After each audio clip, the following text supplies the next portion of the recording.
Okay, so in this practice lesson, we're going to be looking at Aussie USD on the daily chart. So I want to show you that even in a different time frame, the concepts for buyers and sellers still hold true. So we're going to continue with the seller concept, and I'm going to show you this on the Aussie USD on the daily here. So I picked a random date from going further back. This is what 2014, but same concepts.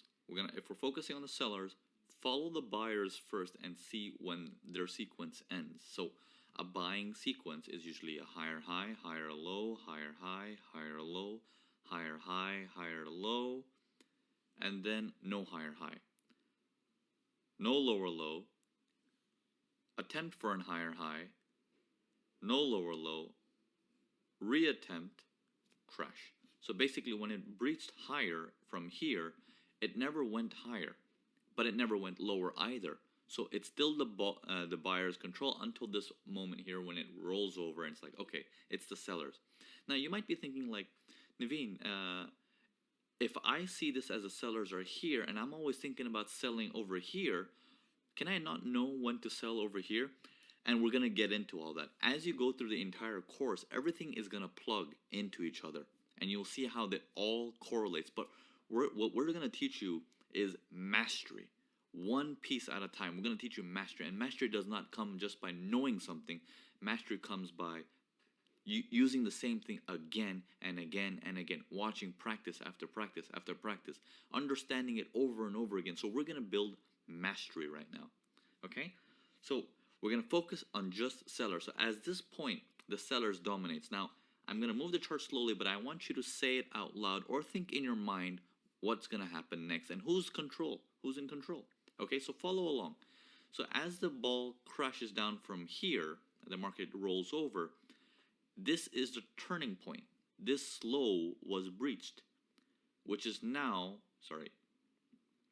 this low got breached, which is now the new spot of, well, as long as it's below that, the sellers have control.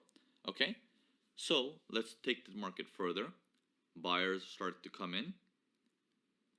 They breach further down lower. Okay? So let's mark that area. Now, would you still say the sellers are in control, or is that a faker and the buyers are back? Okay, so keep thinking what's going on in your mind. Let's move it further and further and further. Now, if you were thinking sellers, the answer was correct. What's going to happen at this stage? Many people will switch to the buy side. Many people will switch to the buy side. And obviously you know how their buy turns up now. Okay? Simple concept, but misled by many people, misread by many people, I'm sorry.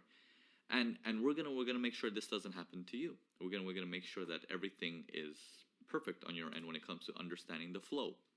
So the flow continues down and the sellers continue to dominate. We're gonna follow it down and follow it and follow it and follow it. We get down to here and we can say that, okay, he's starting to pause here. He did breach below here, which was the new spot. As long as he's below this zone, then the sellers still have the ball, right? So in this area here, would you say the sellers are churning? Okay. Now, if your eye is going on very minute places, like, oh no, well, that looks like it went lower, and then that looks like it's a higher high. It must be dead. Sellers must be dead. It must be the buyers. No. I want you to focus on your eye when it was looking at this whole sequence. And then your eye suddenly focusing on the detail. You want to avoid doing that. This happens to many of my students.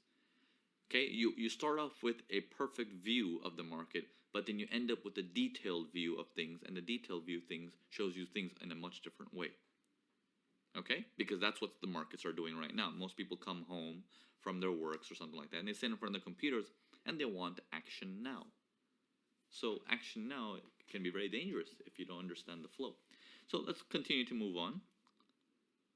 The sellers continue to dominate. So once they dominate, we're going to mark the next spot, which is here. As long as it's below that, sellers are still in control. Let's keep going. They're retracing again. Here comes the buyers temporarily.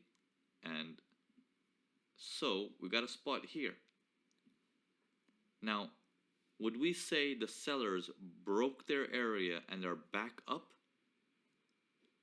Or are we still using this area? Okay, that's a question to ask yourself. Did you actually make a lower low to count that as a new spot? Or was the market just going sideways this whole time? Okay, if you're saying sideways, the answer is correct. It did not make a lower low. It's still hovering around these prices. Don't be very strict on prices like, oh, that price is exactly there, but then he went 5 pips lower. Don't do that, because each broker will give you different prices, and prices will vary. Okay, so keep that in mind. Don't be so strict on price. If it's thereabouts, you're good. Okay, so let's move it forward. Buyers were pushing up here, sellers come back here, and they're hovering around the same spot again. They're reattempting the buys. Look how high it gets. Everyone in the market's excited for the buys. Did we breach this? No. Reattempt for higher highs. This is its higher high sequence here. Did we breach it? No.